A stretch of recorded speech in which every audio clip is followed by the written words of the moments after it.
भारत मुक्ति मोर्चा के द्वारा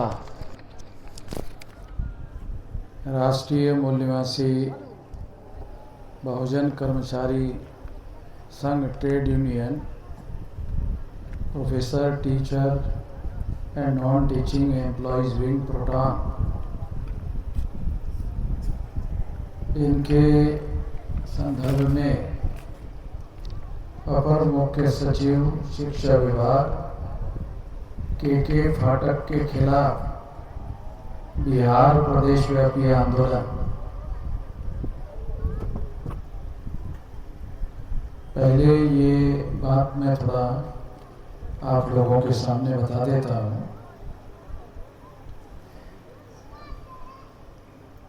ये जो बिहार सरकार के केशव कुमार पाठक अपर मुख्य सचिव है, इसके द्वारा बिहार में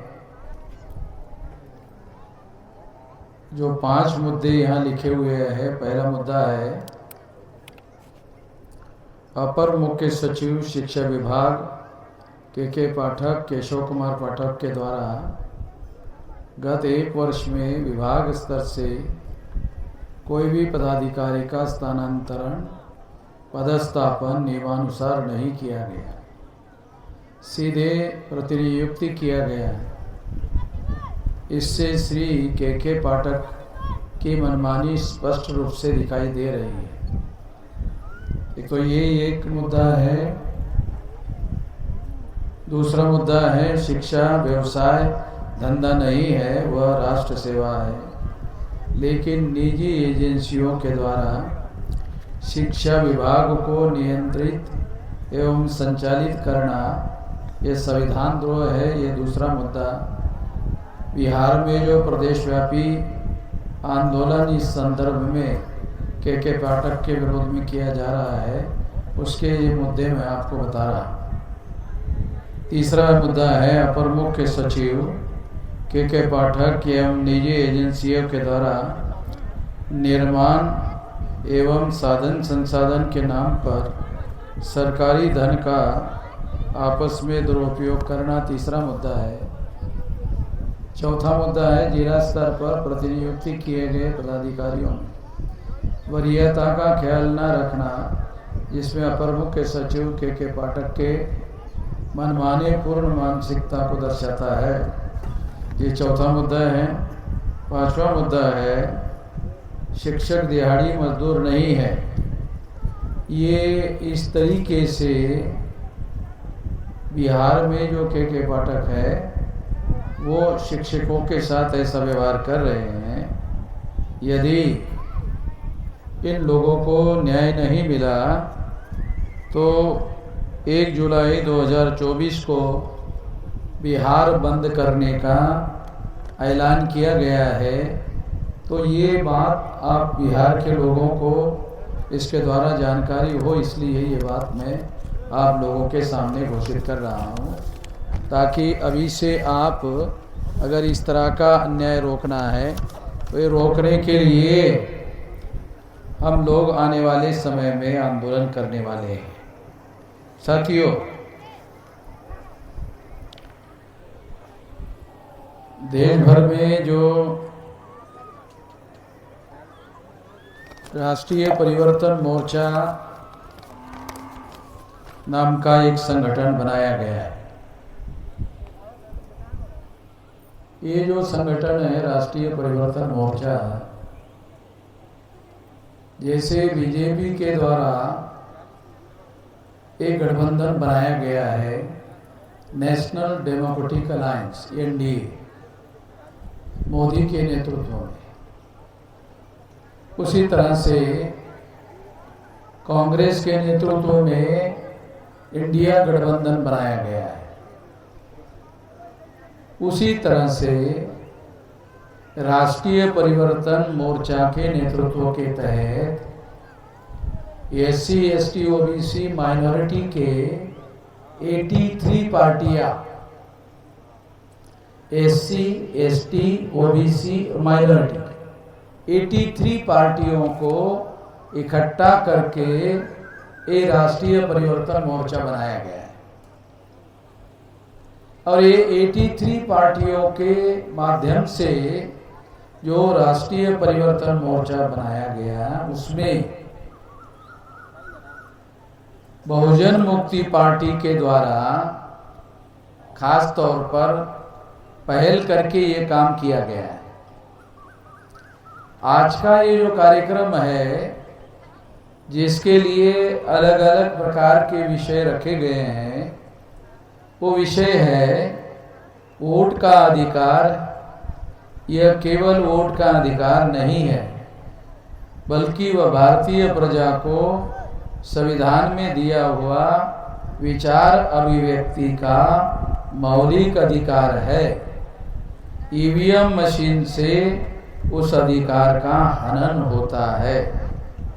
8 अक्टूबर 2013 को सुप्रीम कोर्ट ने ऐसा फैसला दिया। इसके बावजूद भी ईवीएम मशीन अभी भी चल रही है। नहीं चलना चाहिए, मगर चल रही है, तो उसकी वजह इसके विरोध में लोगों का जागृत ना होना है। सुप्रीम कोर्ट ने जब ये फैसला दिया तो अखबार वालों ने छापा भी नहीं। सुप्रीम कोर्ट का फैसला अखबार वालों ने नहीं छापा तो सारे देश के लोगों को मालूम कैसे होगा? इतना बड़ा फैसला सुप्रीम कोर्ट ने दिया और अखबार वालों ने, मीडिया वालों ने नहीं छापा। छापा होता तो आपको पता चलता कि सुप्रीम कोर्ट भी ईवीएम मशीन के पक्ष में नहीं है। सुप्रीम कोर्ट का यह कहना है कि ईवीएम मशीन के द्वारा फ्री, फेयर एंड ट्रांसपेरेंट चुनाव नहीं हो सकता।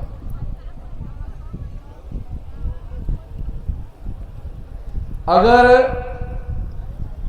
भ्रष्टाचार मुक्त यानी फ्री चुनाव नहीं हो सकता, फेयर एंड निष्पक्ष चुनाव नहीं हो सकता, ट्रांसपेरेंट यानी पारदर्शी चुनाव नहीं हो सकता, तो इसका मतलब ये है कि ये चुनाव में ईवीएम मशीन के द्वारा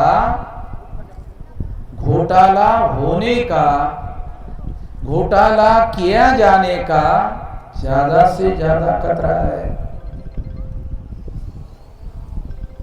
साथियों, ईवीएम मशीन लाने का जो फैसला है वो कौन से पार्श्वभूमि में हुआ, थोड़ा ये भी मैं बताना चाहता हूं। आप लोगों के जानकारी के लिए मैं ये बताना चाहता हूं कि काशीराम जी ने 14 अप्रैल 84 को बहुजन समाज पार्टी बनाई थी और उसके पहले बहुजन समाज पार्टी बनाने के पहले इस देश में बैलेट पेपर से चुनाव होता था, मगर 84 के बाद में ये फैसला लिया गया कि अब इस देश में ईवीएम मशीन से चुनाव होगा। तो धीरे धीरे ये अब 2003 में सारे देश भर में ईवीएम मशीन के द्वारा 100% चुनाव ईवीएम मशीन से होने लग गया। और इस वजह से इसके विरोध में लोग सुप्रीम कोर्ट में गए। इसलिए 8 अक्टूबर 2013 को सुप्रीम कोर्ट ने इसके विरोध में फैसला दिया। इसके विरोध में फैसला देने के बावजूद भी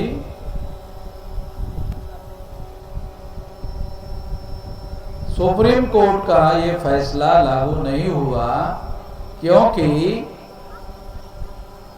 सुप्रीम कोर्ट ने पेपर ट्रेल लगाने का आदेश देकर ईवीएम मशीन को बरकरार रखने का फैसला किया। ये पेपर ट्रेल क्या है? तो जब आप वोट डालोगे तो आपका एक वोट जो है ईवीएम मशीन में जाएगा और एक वोट जो है वो कागज में जाएगा। एक ही आदमी वोट दे रहा है मगर दो जगह वो रिकॉर्ड होगा, एक मशीन में रिकॉर्ड होगा और एक कागज में रिकॉर्ड होगा। अगर मशीन में गड़बड़ी हुई तो कागज की गिनती होगी, मगर इसमें समस्या ये है, जब तक कोई आदमी कोर्ट में जाकर चुनौती नहीं देगा तब तक ये नहीं होगा। चुनौती दिए बगैर नहीं होगा।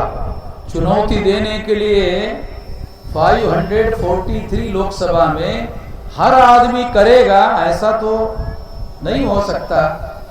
इसलिए ये गड़बड़ियां लगातार जारी है। इसने क्या किया कि जो वोट का अधिकार हम लोगों को बहाल हुआ, वोट के अधिकार की लड़ाई आजादी के आंदोलन में बाबा साहब आम्बेडकर लंदन तक लेके गए थे और लंदन में अंग्रेज लोग और कांग्रेस के लोग मिली भगत कर रहे थे। अंग्रेज लोगों ने ये प्रस्ताव रखा, जिसके पास संपत्ति होगी उसको वोट का अधिकार मिलेगा, जिसके पास पढ़ाई लिखाई होगी वही वोट देने लायक होगा, जो टैक्स पेयर होगा उसी को वोट का अधिकार मिलेगा। तो बाबा साहब आम्बेडकर ने अंग्रेजों को कहा, ये हमारे लोग तो गरीब लोग हैं, हमारे लोग कोई टैक्स तो देते नहीं है, तो फिर तो आप हमारे लोगों को 100% SC ST OBC के लोगों को वोट के अधिकार से वंचित करना चाहते हैं। मेरा ऑब्जेक्शन है, मैं इससे सहमत नहीं हूं। तो अंग्रेज लोगों ने बाबा साहब आम्बेडकर को पूछा, देखो बहुत इंपॉर्टेंट बात है, हमारे लोगों को जानकारी नहीं है। उस समय एक आदमी था आम्बेडकर, जिसको ये समझ में आता था कि आजादी मिलने के बाद क्या होगा, अंग्रेज चला जाएगा और अंग्रेज की जगह ब्राह्मण आ जाएगा। फर्क क्या होगा, अंग्रेज जाएगा और ब्राह्मण आ जाएगा। तो अंग्रेज ने कम से कम हमारे पढ़ाई लिखाई के दरवाजे खोल दिए थे। अगर ब्राह्मण पूरी तरह से आ जाएगा तो फिर तो मनुस्मृति का राज लागू कर देगा। इसलिए बाबा साहब आम्बेडकर ने इसका विरोध किया और कहा कि मेरा विरोध है। तो अंग्रेजों ने कहा भी क्या आधार है, फिर वोट देने का आधार क्या? हमने तो सही कहा है और फिर कौन सा आधार हो सकता है? हमें तो समझ में नहीं आ रहा है कि किस आधार पर वोट दिया जाए। तो बाबा साहब आम्बेडकर ने अंग्रेजों को कहा, हमारे देश में 20 साल का लड़का होता है, उसकी शादी होती है ना, 20 साल का जो लड़का है उसकी शादी होती है और 21 साल में वो बच्चा उसके घर में पैदा हो जाता है। ये भी गांव देहात में देखने को मिलता है। बाबा साहब आम्बेडकर को ये जानकारी थी, तो उन्होंने अंग्रेजों को बताया, अरे 21 साल में तो हमारे देश में जो लड़का है वो बाप बन जाता है, तुम उसको वोट का अधिकार नहीं दे रहे बाप को। अजीब लोग हो भाई। तो अंग्रेजों ने पूछा फिर क्या आधार है? तो बाबा साहब आम्बेडकर ने कहा देखो, प्रॉपर्टी का आधार हटा दो, संपत्ति का आधार हटा दो, पैसे कौड़े का आधार बता दो, एजुकेशन का आधार हटा दो, केवल एक आधार रखो। बच्चा पैदा होता है, फिर वो 21 साल का होता है, वो पढ़ा लिखा हो, अनपढ़ हो, अभार हो, उसको वोट का अधिकार होना चाहिए। मुझे नहीं लगता है किसी को पता है इसके बारे में। ये जो सारे देश भर में ये जो वोट का अधिकार मिला, जिसको बाबा साहब अम्बेडकर ने नाम दिया एडल्ट फ्रेंचाइज। एडल्ट फ्रेंचाइज का मतलब है प्रौढ़ मताधिकार। 21 साल के व्यक्ति को प्रौढ़ माना जाए और उसको वोट का अधिकार दिया है। तो ये प्रौढ़ मताधिकार का अधिकार अंग्रेजों के साथ लड़ाई झगड़ा करके, संघर्ष करके बाबा साहब अम्बेडकर ने हासिल किया। और इस वजह से आप लोग सुनकर हैरान हो जाओगे कि कहीं कहीं अनपढ़ आदमी मुख्यमंत्री हो गया, मंत्री हो गया। हाँ, अच्छा, मुझे मालूम नहीं था, मगर आप लोग बता रहे हैं तो ये बात सही हो सकता है। तो अनपढ़ आदमी भी बराबरी का अधिकारी हो गया। और ये बाबा साहब अम्बेडकर की लड़ाई थी। मुझे नहीं लगता राबड़ी देवी को पता, लालू जी ने भी ये बताया होगा कि नहीं बताया होगा, मुझे मालूम नहीं है, मगर ये बात, ये रियलिटी है, ये सच्चाई है कि इस तरह का अधिकार ये बाबा साहब अम्बेडकर की लड़ाई से मिला। ये लड़ाई के लिए तो गांधी भी लंदन गए थे। ये लड़ाई के लिए कांग्रेस के नेता भी गए थे, नेहरू भी गए थे, मगर उन्होंने ये लड़ाई नहीं लड़ी। उन्होंने ये लड़ाई नहीं लड़ी, इसलिए ये लड़ाई बाबा साहब अम्बेडकर के द्वारा लड़ी गई है। इसलिए मैं आप लोगों को ये बात इसलिए बता रहा हूं, ये लड़ाई लड़ने के पीछे अगर आपको वोट का अधिकार मिला तो वोट के अधिकार में 2 अधिकार शामिल है। एक शासक चुनने का और एक शासक बनने का, 2 अधिकार शामिल है। अगर आपको वोट का अधिकार है तो आप शासक बन सकते हैं, शासक चुन सकते हैं। 2 अधिकार है। शासक को चुनना 84 तक हमारे लोग दूसरों को चुनते रहे। 84 को माननीय काशीराम जी ने बहुजन समाज पार्टी बनाई और उन्होंने घोषित किया कि अब भविष्य में हम दूसरों को शासक नहीं चुनेंगे, हम अपने आप को ही शासक बनाने के लिए इस वोट के अधिकार का उपयोग करेंगे। तो काशीराम जी ने 84 में बहुजन समाज पार्टी बनाई शासक बनाने के लिए, तो 4 बार मायावती को उत्तर प्रदेश का मुख्यमंत्री बनाया। काल्पनिक बातें नहीं कह रहा, काल्पनिक बातें नहीं बता रहा हूं। ये 4 बार काशीराम जी ने मायावती को मुख्यमंत्री बनाया। और दूसरी बात क्या हुई, जब काशीराम जी ने मायावती को मुख्यमंत्री बनाया तो अखबार वालों ने काशीराम जी का नाम प्रधानमंत्री पद के कैंडिडेट के लिए अखबारों में उछालना शुरू कर दिया। जब तक काशीराम जी जीवित रहे उनका नाम प्रधानमंत्री पद के लिए अखबार वाले लिखते रहे। वो नहीं हुए बात अलग है, मगर उन्होंने इतनी पोटेंशियल ताकत पैदा की कि एक तो राष्ट्रीय स्तर का संगठन बनाया और सबसे बड़ा सूबा राज्य उत्तर प्रदेश, जहां से 85 लोकसभा की सीटें चुनकर आती थी, वहां से मुख्यमंत्री बनाया। तो आमतौर पर ज्यादातर प्रधानमंत्री यूपी से होकर जाता है। ये नरेंद्र मोदी भी गुजरात का है, मगर वाराणसी से चुनकर प्रधानमंत्री बने, वो भी वाराणसी से चुनकर प्रधानमंत्री बना। तो मैं आप लोगों को बताना चाहता हूं कि हम लोग सारे देश भर में अभी 32 राज्यों में 36 में से संगठन बनाया है। 32 में से 36 में से 32 राज्यों में संगठन बनाया है। और इतना बड़ा संगठन आज हम लोगों का हो गया है, विशाल संगठन हो गया है। आने वाले समय में हम लोग 500 लोकसभा की सीटें लड़ सकते हैं। 543 लोकसभा की सीटें हैं। अब ये चुनाव होने दीजिए, अभी तो 1 महीने का समय हम लोग प्रचार कर रहे हैं। अभी हम ये निर्णय कर लिए हैं कि 500 लोगों का नाम चुनेंगे, 500 लोगों को 500 जगह खड़ा करेंगे और उनको 5 साल प्रचार करने के लिए कहेंगे। 5 साल कब? 5 साल प्रचार करेगा तो लोकसभा चुनाव में जितने बूथ होते हैं वो सारे बूथ पर संगठन खड़ा हो जाएगा।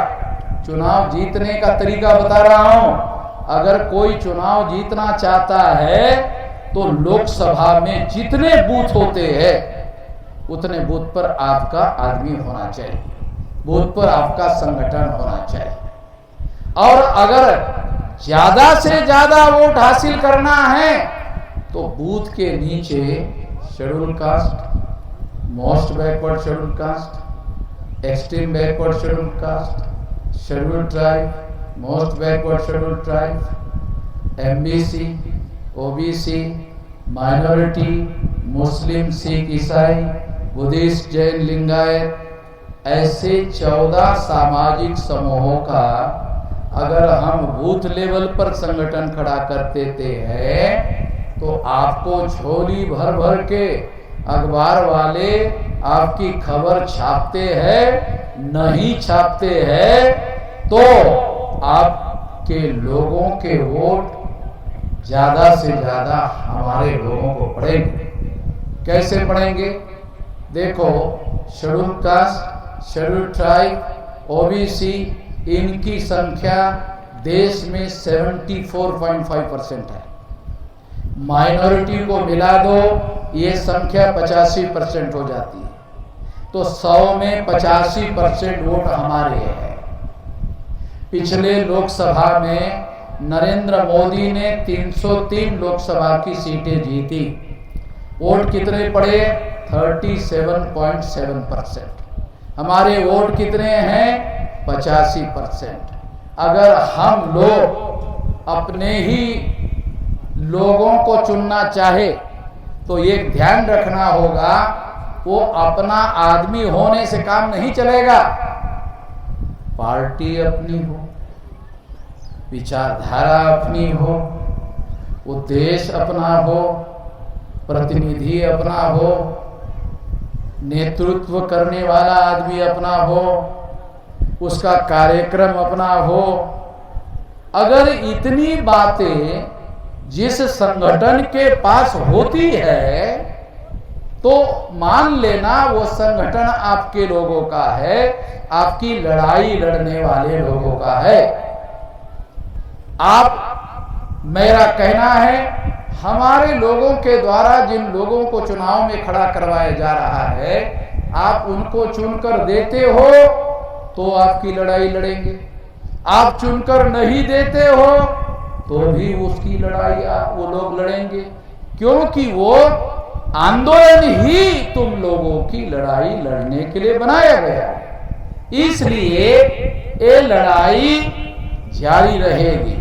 मगर ये लड़ाई अगर आप विधानसभा में पहुंचाना चाहते हो, अगर ये लड़ाई दिल्ली के संसद में पहुंचाना चाहते हो, जहां पावर कंट्रोल करने वाले लोग बैठते हैं, तो वहां अगर आप लोगों के लोग पहुंच जाए, अगर 272 लोग पहुंच गए, फिर तो आपकी सरकार हो जाएगी, फिर तो देश में आपकी सरकार हो जाएगी। SC ST OBC माइनॉरिटी की सरकार हो जाएगी। अगर SC ST OBC माइनॉरिटी की सरकार हो गई तो उन्हीं लोगों का प्रधानमंत्री होगा। नरेंद्र मोदी भी बैकवर्ड का ही है, मगर भाजपा उसकी पार्टी नहीं, तो ब्राह्मणों की पार्टी है। नरेंद्र मोदी बैकवर्ड है, मगर नरेंद्र मोदी जिस पार्टी से चुनाव लड़कर जीता वो भाजपा ब्राह्मणों की पार्टी है, RSS की पार्टी है। इसलिए नरेंद्र मोदी कुत्ते बिल्लियों की, जानवरों की गिनती तो कर सकता है, मगर पिछड़े वर्ग की गिनती नहीं कर सकता। पिछड़े ही वर्ग का है, मगर पिछड़े वर्ग की गिनती नहीं कर सकता। क्यों? पार्टी उसकी नहीं। मोदी बैकवर्ड है, पार्टी उसकी नहीं, तो पार्टी उसको ऐसा करने की अनुमति नहीं देती। इस वजह से नरेंद्र मोदी को पूछो कि देश में कुत्ते कितने हैं, तो नरेंद्र मोदी की सरकार बोलेगी संख्या हमारे पास है। अच्छा, काटने वाले कुत्ते कितने हैं? कहा उसकी भी संख्या हमारे पास है। अच्छा, सज्जन वाले कुत्ते कितने हैं? कहा कि सज्जन वाले कुत्ते क्या होते हैं? कुत्ते में भी सज्जन वाले कुत्ते होते हैं। जब आप कभी कभी किसी के घर में जाते हो तो वो घर का कुत्ता आपके पास आता है, काटता नहीं है, भौंकता नहीं, आपके पास आता है। आपको भी अनुभव होगा, जब वो आपके पास आता है तो आपको चाटता है, फिर आप भी उसके सर के ऊपर से हाथ घुमाते हो। है, आप लोगों को तजुर्बा होगा भाई, सबको होता है। तो वो कुत्ता सज्जन वाला कुत्ता है। तो काटने वाले कुत्ते कितने हैं, सज्जन वाले कुत्ते कितने हैं, जानवर कितने हैं, जंगली जानवर कितने हैं? अगर ये आंकड़े मोदी को मांगो, मोदी कहता है सरकार के पास है। मोदी को पूछो पिछड़े वर्ग की संख्या कितनी का है, क्यों नहीं है? कहा ये नहीं बोल सकते, ये जरा बिगड़ा वाला सवाल है। ये हम कैसा बोले कि बीजेपी वालों ने हमको रोक लगाया? बीजेपी वालों ने करने से रोका, कैसे बोले? इसलिए नहीं बता सकते, क्योंकि मोदी प्रधानमंत्री है, सारा पावर उसके पास नहीं है, सारा पावर उसके पास नहीं है। उसको मालूम है 50% से ज्यादा तो ब्राह्मण मेंबर पार्लियामेंट है। अगर उसके विरोध में फैसला कर ले तो वो विड्रॉ कर लेंगे, समर्थन नरेंद्र मोदी की सरकार भरभरा के गिर जाएगी। इसलिए साथियों, हमें अपने लोगों का, SC ST OBC माइनॉरिटी लोगों का देशव्यापी संगठन होना चाहिए और उनका ही कैंडिडेट होना चाहिए, उनका ही प्रतिनिधित्व होना चाहिए और उनको पार्टी के तरफ से सारा समर्थन होना चाहिए। और ऐसा कैंडिडेट अगर चुनकर आता है तब जाकर आपके लोगों की सरकार बनेगी। ऐसा करने के लिए एक बहुजन मुक्ति पार्टी और 83 SC ST OBC माइनॉरिटी की पार्टियों ने मिलकर एक राष्ट्रीय परिवर्तन मोर्चा नाम का संगठन बनाया। इसका नाम राष्ट्रीय परिवर्तन मोर्चा क्यों है? क्योंकि इसका मकसद परिवर्तन करना है। किसमें परिवर्तन करना है? वर्ण व्यवस्था में परिवर्तन करना है। क्यों?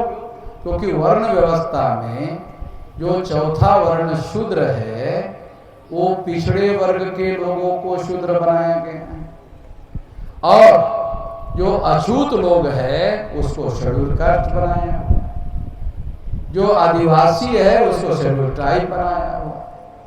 तो इसलिए ये जो लोग हैं SC ST OBC के लोग हैं, इन लोगों को ही ब्राह्मणों की इस देश की सामाजिक व्यवस्था में, जिसमें वर्ण व्यवस्था है, जिसमें जाति व्यवस्था है, जिसमें अस्पृश्यता है, जिसमें आदिवासियों का सेग्रीगेशन है, जिसमें महिलाओं की दास्ता है, पिछड़े वर्ग पर शूद्रत्व थोपा गया है, ये सारा का सारा षड्यंत्र इस ब्राह्मणी व्यवस्था में है।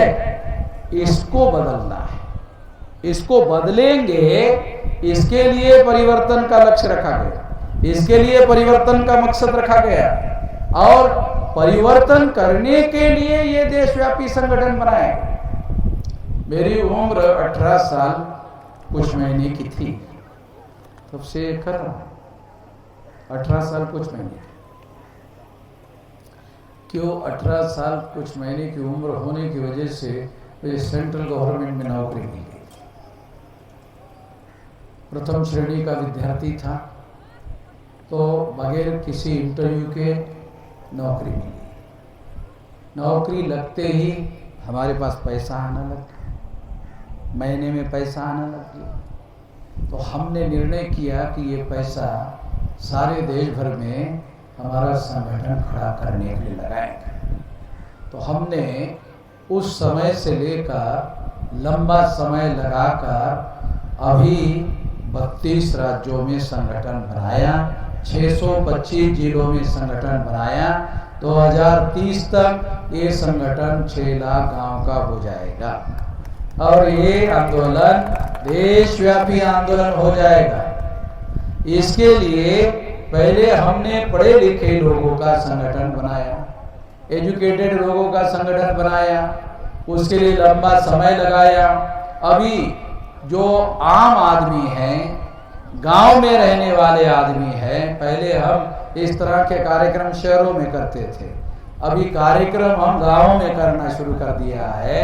तो 6 लाख गांवों में रहने वाले लोगों को हम लोग जोड़ने का प्लान बना रहे हैं, क्योंकि हमारे लोग गांव में ज्यादा रहते हैं, SC ST OBC माइनॉरिटी के लोग गांव में ज्यादा रहते हैं। तो इनके लोगों को जगाने के बाद ये आंदोलन नहीं रहेगा, ये जन आंदोलन हो जाएगा।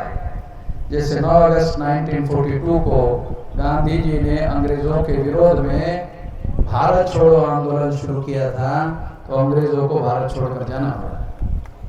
जब 6 लाख गांवों का संगठन खड़ा हो जाएगा तो हम भी आंदोलन चलाएंगे देशव्यापी और ब्राह्मणों के गुलामी से आजादी का आंदोलन होगा। 15 अगस्त 47 को ब्राह्मण अंग्रेजों के गुलामी से आजाद हो गए, ब्राह्मणों के गुलामी से हम थोड़ी आजाद हुए, तो ब्राह्मण अंग्रेजों के गुलामी से आजाद हो गए। हम लोग बहुजन SC ST OBC माइनॉरिटी के लोग ब्राह्मणों के गुलामी से आजाद नहीं हुए। क्यों? क्योंकि आजादी मिलने के बाद ब्राह्मणों ने वर्ण व्यवस्था को मजबूत किया, जाति व्यवस्था को मजबूत किया, अस्पृश्यता को मजबूत किया, आदिवासियों को सेग्रीगेट करने में मजबूत किया, महिलाओं को दास बनाने में मजबूत किया, शूद्रत्व पिछड़े वर्ग के लोगों को थोपने में मजबूत किया।